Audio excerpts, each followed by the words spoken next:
George Alexander Lewis has arrived, the Prince of Cambridge, the firstborn of Prince William and Duchess Kate, and third in line to the throne of England. No, I'm not announcing a character arriving at the ball in Shrek or some old English fairy tale.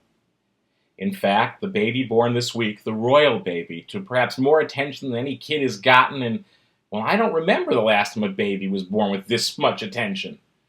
And of course, we could become cynical about the whole thing and say we're just a celebrity-obsessed world, and this is one more example of that. Or we could realize that the birth of a baby can alert us to the issues that come with the birth not just of this famous child, but of all babies. In fact, there are 370,000 children born each day in this world. And perhaps we should be thinking about the other 369,999. Not be cynical about the attention paid to this one child of royal lineage, but imagine what it would be like to bring all children born that much closer to the kind of significance and attention that was given to this kid. We could begin to ask, what does it mean for any child born in 2013?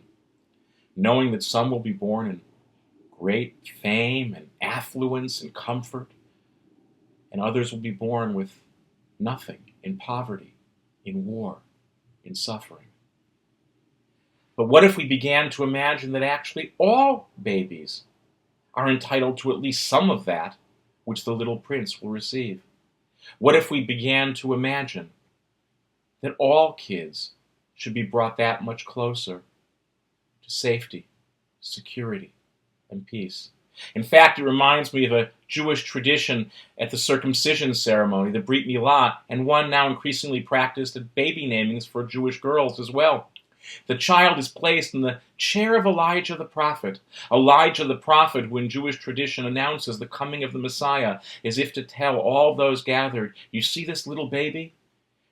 This little baby about whom we know almost nothing? This little baby could be the Messiah.